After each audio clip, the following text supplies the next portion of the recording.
Mihal, seus ex-funcionários do BRICS, tudo bem com vocês? E vamos aí, né?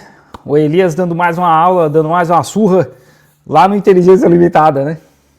E o interesse aqui em vir debater, Elias, é exatamente... Você tem uma trajetória aí, né? De China, de geopolítica. Eu não faço ideia de quem é esse rapaz aqui, tá, gente? Não faço ideia. Mas está hoje numa posição dentro da Prefeitura do Rio de Janeiro de planejamento urbano, que é o tema que muito me interessa. E aí eu vejo a experiência chinesa, da qual eu tenho muitas críticas, certamente aqui ao longo do debate a gente vai entrar nelas, e eu tenho receio de como a gente pode eventualmente aplicar isso no Rio de Janeiro, né? Você está no IPP, que é o Instituto Pereira Passos, para quem é de fora do Rio de Janeiro, é o nosso Instituto de Planejamento, de dados, gestão, criado já há algumas décadas, passou por diferentes prefeitos, sempre mantido ali como a cabeça pensante da prefeitura. Daí, como eu tenho fortes divergências com você, falei, bom, já que ele está ali como cabeça pensante, e eu sou um vereador que estou sempre escrevendo, sempre questionando, né, vamos tentar fazer esse debate e entender, né, como a experiência chinesa poderia, de alguma forma, beneficiar, ou na minha opinião, talvez, na verdade, atrapalhar o desenvolvimento da cidade do Rio de Janeiro. E isso que me motiva a vir aqui, para a gente poder debater isso, transporte, planejamento urbano, a cidade do Rio. A gente pode falar de Brasil, vamos falar também de geopolítica mundial, não tem o menor problema com relação a isso. O cara é do MBL, o cara é vereador do Novo, do MBL, e quer falar de geopolítica mundial. Mas como vereador da cidade do Rio de Janeiro e agora você no Instituto de Planejamento, certamente esse é o meu maior interesse. Primeiro que a experiência chinesa não é replicável. A China é um país socialista, já com um capital financeiro próprio, público imenso. Então, por exemplo, a questão urbana chinesa. Cada cidade chinesa tem um banco próprio. É um banco que cria moeda para financiar as suas infraestruturas. Por exemplo, o metrô de Xangai. O metrô de Xangai é o maior metrô do mundo. Em 96 era zero. Hoje é o maior metrô do mundo. Era zero em 96, hoje é o maior metrô do mundo. 56% do metrô de Xangai foi financiado pelo Banco de Xangai, que criou moeda. Emitiu moeda, como diz o outro, né? E não teve inflação. Teve a contrapartida de bens e serviços com o metrô de Xangai. O Brasil não tem isso. O grande nó do Rio de Janeiro e do Brasil é que não existe o capital financeiro que sustente o desenvolvimento urbano do país. Então nós partimos de duas realidades completamente diferentes. Que não dá para comparar, né? Um país socialista, a terra é pública, né? Não é privada como no Brasil. Mas se for dar um exemplo com Estados Unidos e China, a diferença Estados Unidos, o que acontece? Pode parecer que não, mas a realidade urbana de um país como os Estados Unidos e a França teve muito mais planejamento do que nós imaginamos. É? Sim, muito mais planejamento. Sim. Do que nós imaginamos. Então, por exemplo, uma cidade como Chicago, ela foi planejada e construída como um entreposto, o entroncamento rodoviário e ferroviário para a expansão do oeste dos Estados Unidos. Ela foi planejada para isso. Entendi. Né?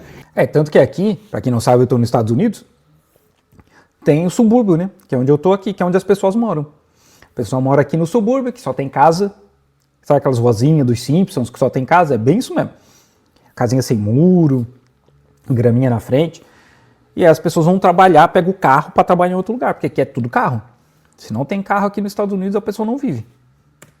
E mais, né? Os Estados Unidos é um caso em que não teve feudalismo lá, né? Então, nas 13 colônias, né? Então, o capitalismo surge de si mesmo, né? Então, é uma outra realidade em relação à Europa, por exemplo.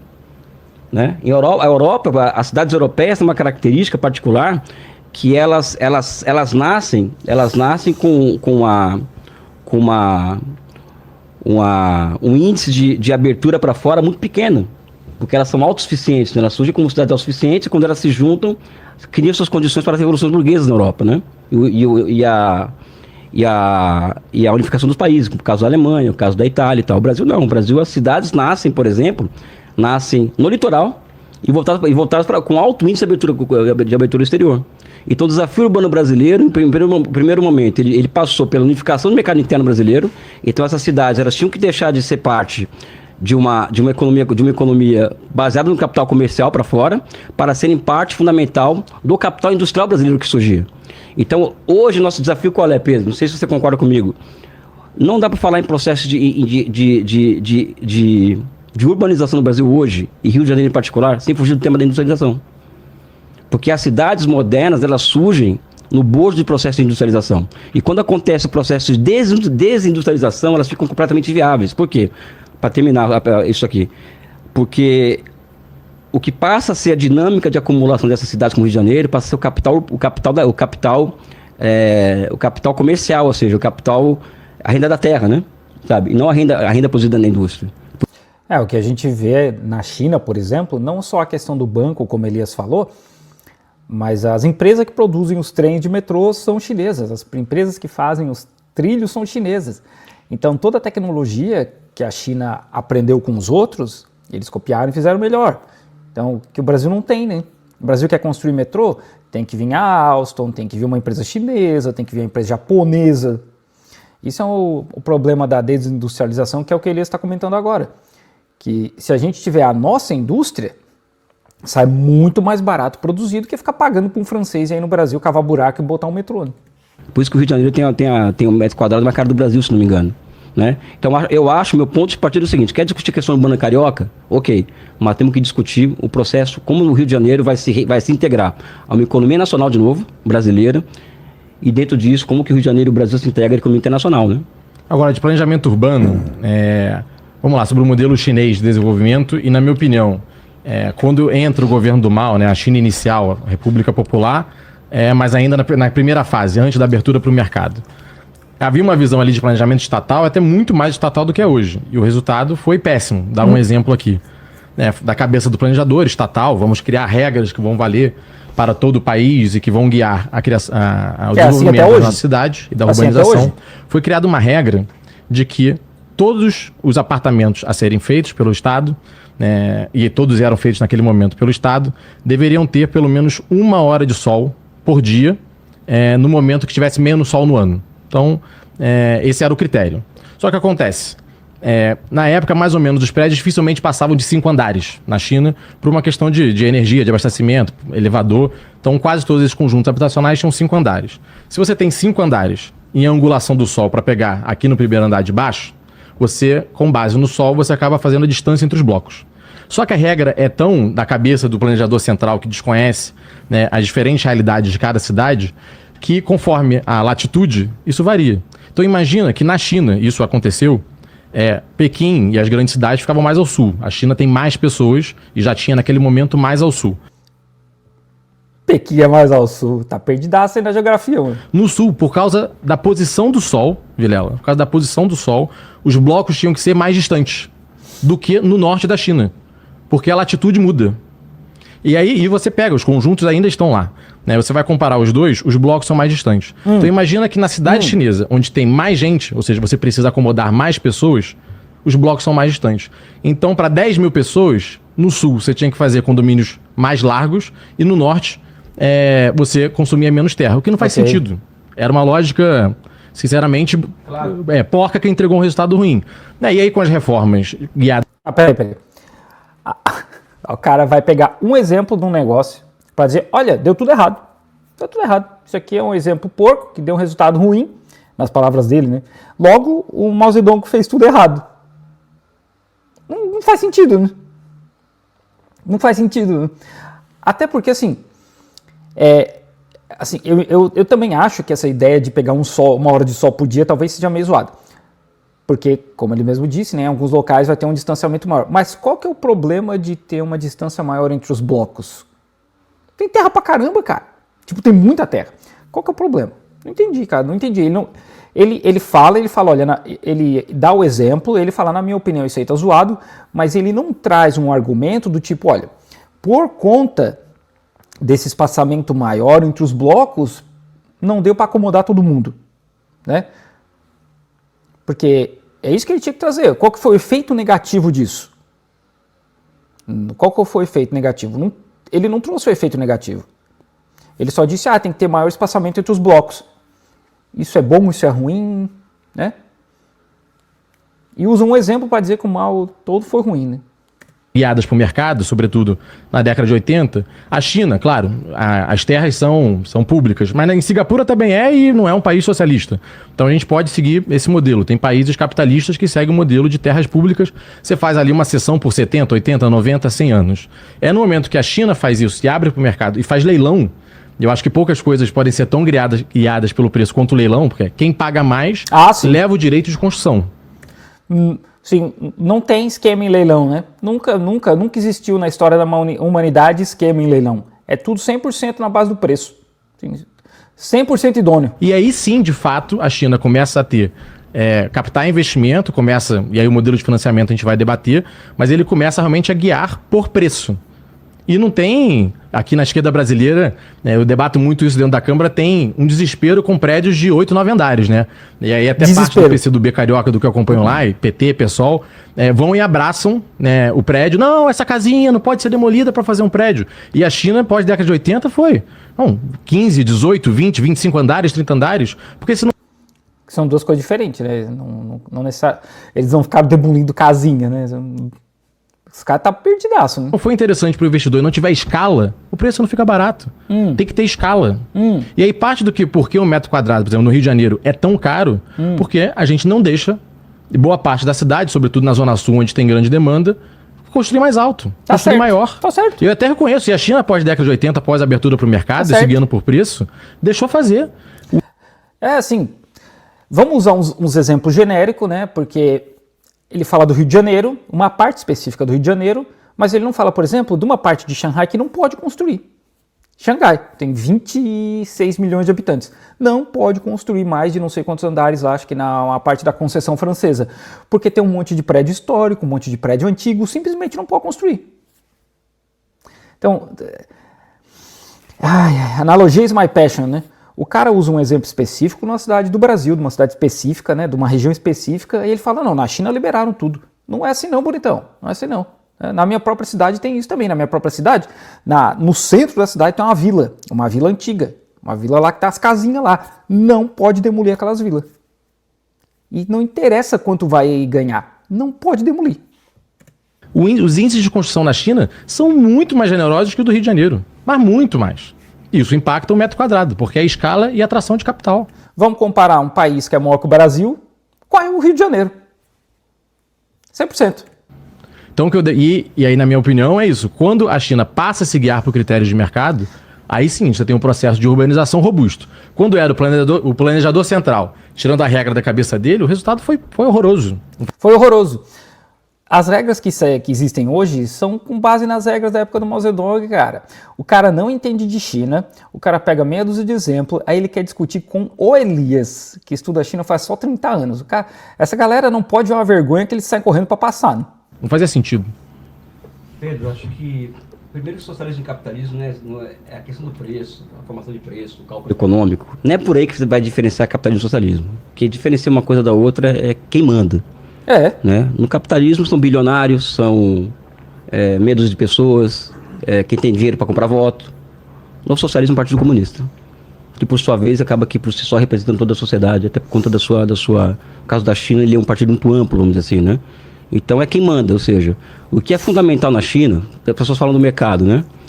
É um mercado socialista, né? Diferente do mercado capitalista, né? Ou seja, é uma economia de mercado orientada ao socialismo. O que significa que esse mercado é controlado pelo Partido Comunista, ou seja, ele não anda cegamente por aí, né? E a formação de preço na China é cada vez mais, essa é uma tese que eu vou levantar no meu próximo livro, né, que eu estou levantando, é o seguinte: essa dicotomia falsa, na minha opinião, de mercado e plano, ela desaparece na China hoje, né? Não existe mais, a ação dali do valor é muito restringida hoje na China.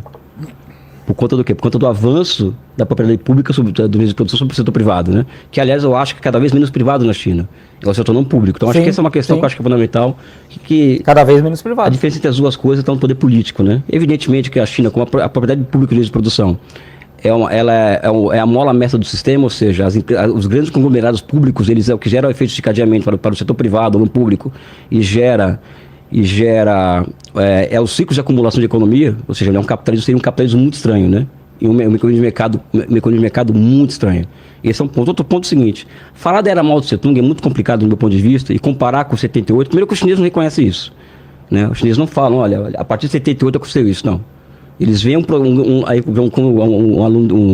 seguidor de Coelho fala que é processo histórico, mas é processo histórico, né? Ou seja, é um jardim de infância de construção do socialismo, começa em 49, sob amplas restrições, ou seja, a China cercada pela União Soviética e pelos Estados Unidos, a China não era reconhecida por nenhum país do mundo, a China ameaçada de guerra, o Mao Tse Tung não tinha muita opção de ser invadido, inclusive, a China, né? A não ser fazer o processo de urbanização rural.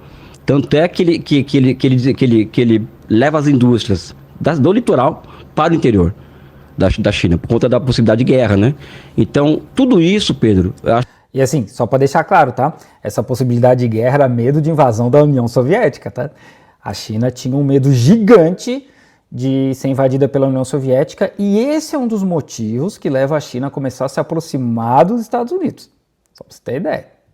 Eu acho que o socialismo, o processo de urbanização sobre o socialismo, as características chinesas de urbanização, você trouxe aqui uma parte, né? Existe um todo, né? O todo é o seguinte, Mao Tse-tung ele criou as condições urbanas para o salto para 78. Por exemplo, uma das características chinesas é a industrialização rural. Então a China hoje é um país industrializado em todas as suas regiões. Muito por conta do processo de urbanização criado por Mao Tse-tung lá atrás.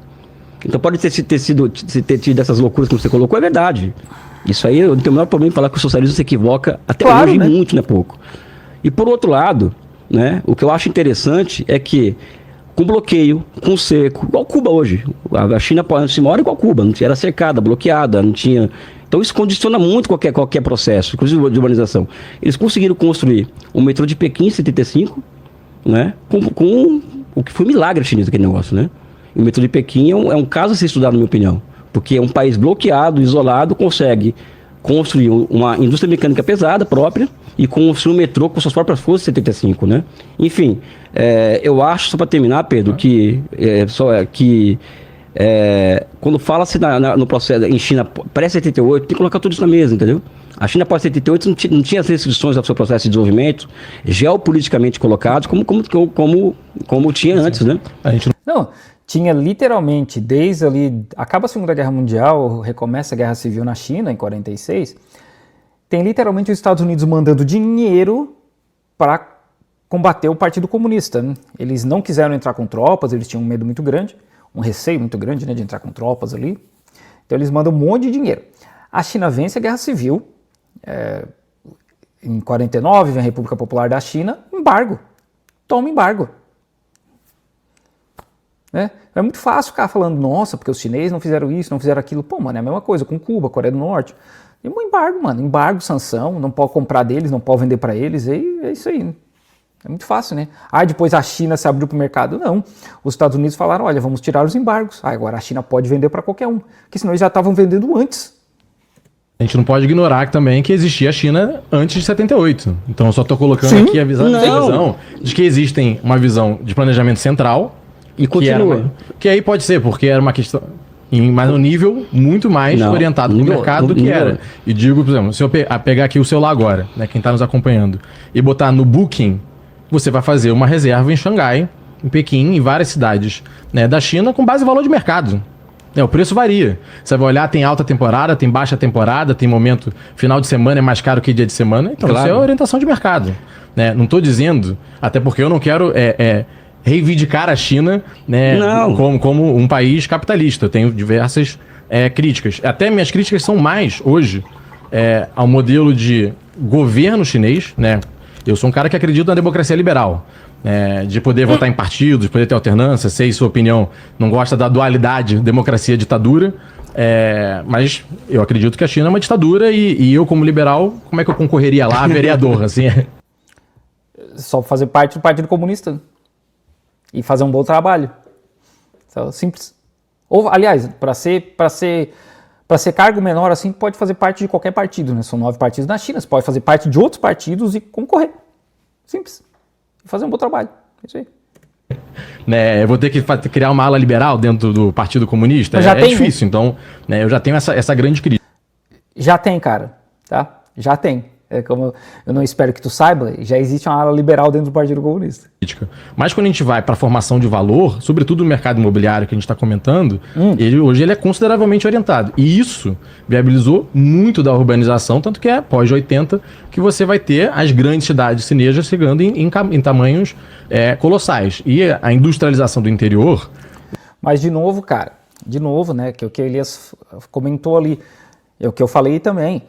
Em 72, começa a reaproximação com os Estados Unidos, acaba os embargos. E o que acontece? A China começa a se transformar essa fábrica do mundo gigantesca, sabe? É onde o dinheiro começa a entrar. Porra, não é difícil, cara, não é difícil. Faz um esforço aí, não é difícil. A produtividade das zonas econômicas especiais com o interior é muito maior. Basta ver a renda média. Você pegar as grandes cidades da costa, que são aquelas que cresceram com as zonas econômicas especiais, não tem comparação com a produtividade, com a renda per capita, com a renda média do interior. Ah, é. Você está falando de 2, 3, 4 vezes a diferença. Ah, nossa, ninguém nunca podia imaginar um negócio desse. Ninguém nunca podia imaginar um negócio desse. Né? Vocês aí do chat, vocês imaginavam que o interior podia ser mais rico do que as cidades que produzem trilhões de dólar por ano? Vocês conseguem imaginar? Acho que é difícil, né? Diferença de renda. Se você entrar agora no Google e pegar os dados de renda per capita na China em crescimento, hoje não, últimos 20 anos, entre litoral e interior, é o contrário. Porque a partir da década de 90, quando a China consegue criar condições de ter uma economia monetária moderna, ou seja, grandes empresas base, com o capital financeiro público sobre sua base, ela cria condições de criar políticas fiscais. Né? Por isso que é lançado na década de 90, no final da década de 90, um programa para desenvolver o oeste do país. Então eu fui na China em 2004, era uma coisa. Em 2009, se eu queria medir se a China estava crescendo, não era mais no litoral, tinha que ir pro interior do país. Né? Até porque tem restrição de imigração também, né? Eu acho que essa restrição de imigração, que é uma coisa que se coloca em questão, por exemplo, então acabou. Isso aí na prática já acabou. Mas vamos... Sabe aquele rig da Sasha lá? Ah, Como é que liga aquele negócio? não sei, é com gás, né?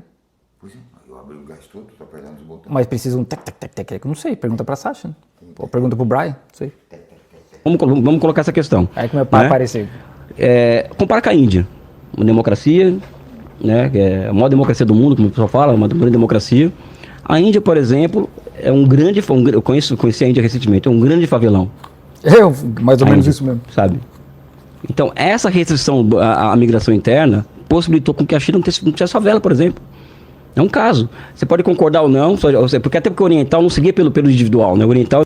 Não, e assim, é muito fácil, né, a galera num podcast sentadinho ali em 2025 falar, não, porque isso aqui na China é errado.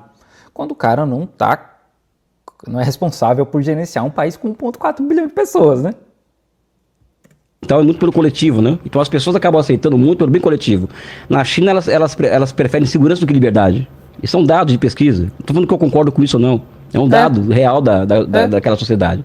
A China não tem favela. Como que o país de 1,4 bilhão de habitantes não tem uma cidade como Madras, por exemplo, como New Delhi, ou seja, não tem. Acabou? É isso aí. Essa questão da imigração interna, que é o Hukou, que eu acho que o Elias falou, deve ter falado em algum momento aí, né, da live, que eu não assisti. Eu não assisti nenhum desses cortes, né, eu peguei um aleatório ali pra gente conversar aqui. É um dos pontos que limitou a criação de favela na China, né, porque não dá para simplesmente todo mundo ir procurar emprego em cidade grande, tem um controle, né, que tem ali umas formas de burlar, mas, né, pelo menos não é a várzea, né? Não é a Índia.